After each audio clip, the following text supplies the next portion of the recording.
Mga kamamis, mga darlings, nagluluto ako ng aking lunch. Nalagis muna ako ng bawang, tapos ito sibuyas, maraming sibuyas. Nagluluto ako ng spaghetti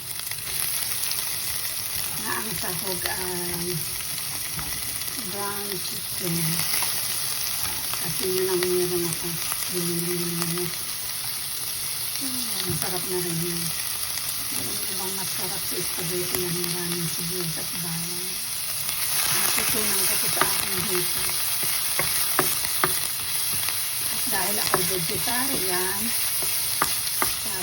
sasabihin ko rin ito ng isang gulay, isang uri ng gulay.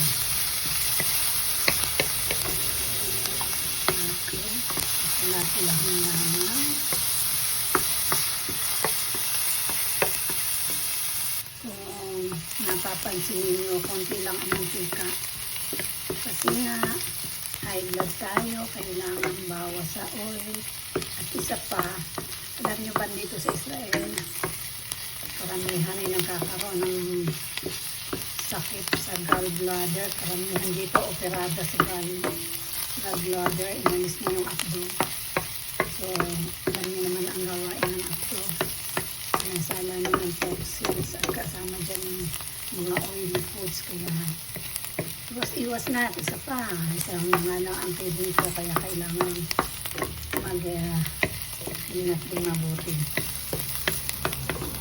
Ayan, mapula na, ma-brown na, I mean. Ilalagay na natin ang giniling na manok.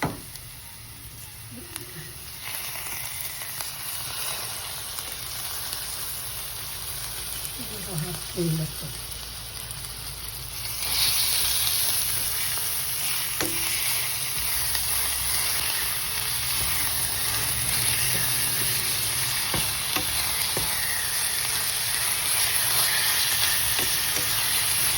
Hinaan ko ang oil.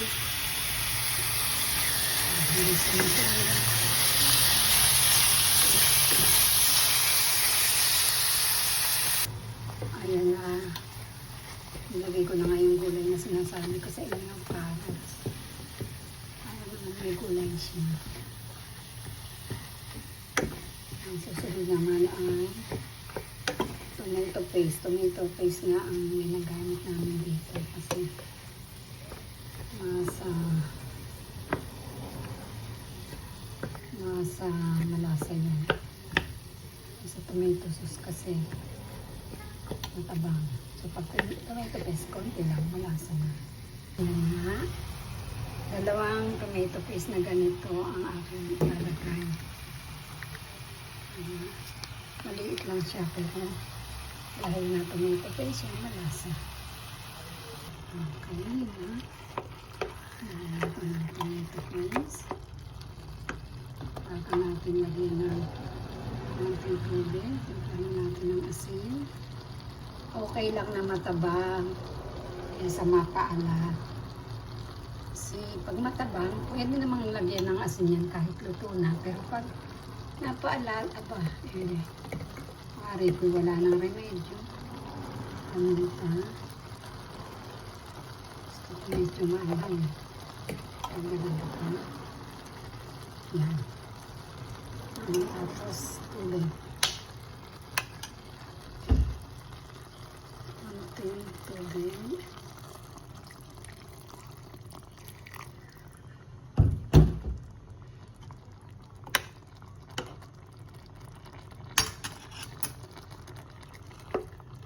Mix natin yung tomato sauce niya. Kung minsan ang ginagawa ko sa tomato sauce, sinasaturate ko muna sa tubig. I mean, gumagawa ako ng solution ng tubig at saka ng tomato sauce. Paghahaluin ko muna ng tubig at tomato sauce bago ibuhos. Pero ngayon, medyo tinatakad ako. Diniretso ko na nga dyan ng tomato sauce. Pwede naman, magsasama-sama together din naman sila, diba? Oo, mas masarap ang ground pork or ground beef. Hindi, mas masarap ang ground beef. Ground beef kasi malasa lang, pero sa katagalan nag-aano eh. Nag-iibang lasa. Parang sobrang naamoy o sobrang malasa. Pero mas healthy naman ang ground chicken. Lalo na sa mga may high blood na, kaya mas mura pa. Yun ang number one main reason.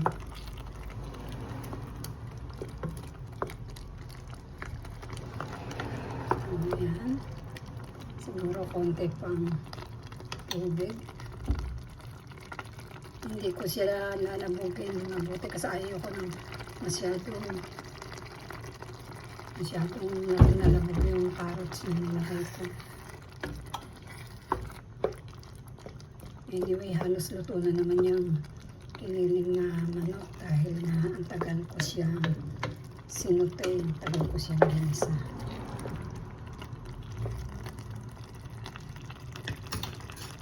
Okay. Kuha muna ako ng takip. Okay, ito na nga ang takip niya. Mas maluto siyang mabuti. At mga after 5 minutes ay i-check natin kung luto na siya.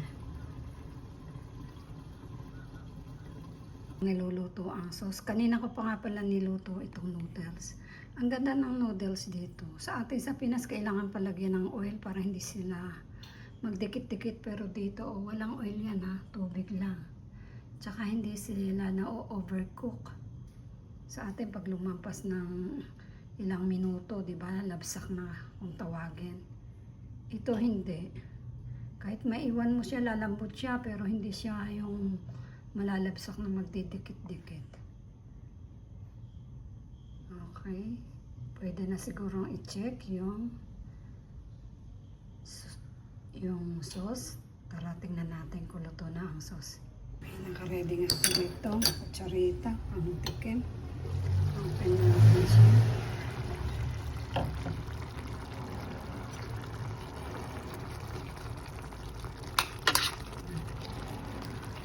Sayang wala akong celery. Gusto ko rin may maberde-berde sana.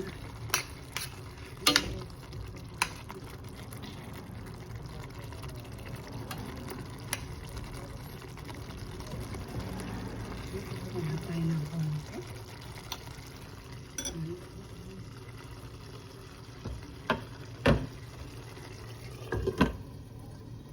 At ite-taste ko muna kung luto na ito or hindi pa. Siya luto guys. Kung sa iba pwede na pero hindi pa. At saka nakalimutan ko palang ilagay ay asukal. Kailangan natin itong lagyan ng asukal. Lahat naman ng spaghetti nilalagyan ng asukal or else sobrang asim. Kaya kukuha ko ng asukal. Ng asukal. Ayan. Ito yung tinikman ko. Hindi naman ito galing sa bibig ko eh. Tsaka ako lang ang kakain ito. Wala namang magre-reklamo. Tinunaw ko na nga muna ng asukal. Hindi ko alam kung tama na ito. 2 kutsarita. Tikman na lang kung maano lang yung asin.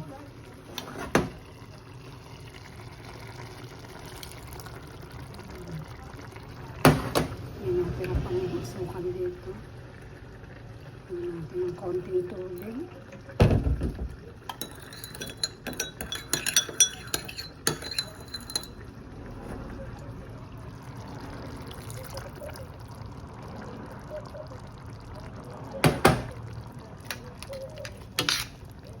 Hindi ko pala i-maximum natin ito.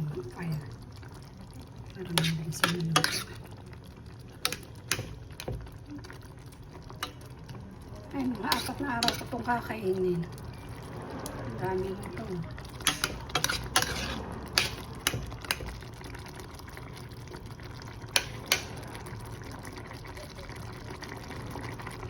Sa sobrang pino ng pagkakagilid, nagdidikit-dikit. Sa bagay, sa tiyan, hindi naman ang punta niya. Nguya, hindi naman yan. Tapos magdidikit-dikit kasi hindi pala magdidikit-dikit. Durog din naman yung pag-nguya. Tsaka durog na naman talaga siya. Dikit-dikit lang kasi nga bakit ba naman pin-pin yung pagkagilin nila. Okay, siguro mga 3 minutes pa at babalikan ulit natin ito. Takpan ulit. Ulit.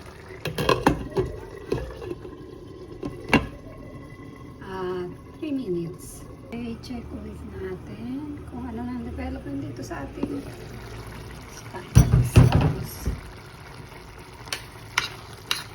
Mali ko naman yung lutuan na.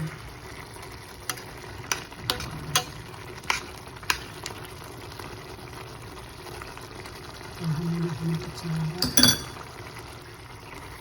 Hindi mas malaki kasi yung kutsarita pantikin ko yun.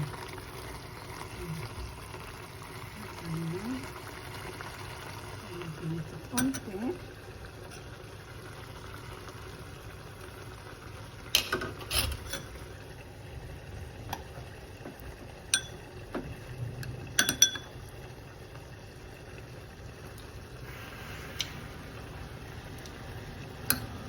Okay na siya. Cook na natin. Okay na. Ilipat ko siya dito sa kabila para isa na over lambot ng carrots kasi ito siya.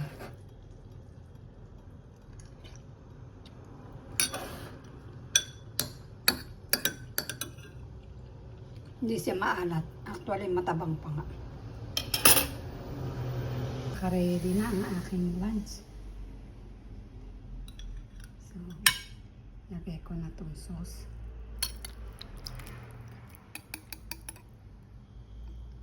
At yan na ang lunch ni Mami Wen. Dami, diba? Sabi ko naman sa iyo, diba? Alam nyo naman na marami akong kumain. Pero 1 this meal lang ako. Ibig sabihin, pag ako'y nakakain ng isang meal, okay na yun. Ang iba kasi kumain na, meron pang kakainin, iba ako hindi. Oh. Paano guys? Hindi ko nagpapakita sa inyo ang aking pagkain kasi magmamadali ako dahil may gagawin ako mamaya-maya. Thank you for watching guys. At ito si Mami Wen na nagsasabi, ingatan ang sarili, bawal magkasakit. Bye bye. Love you guys.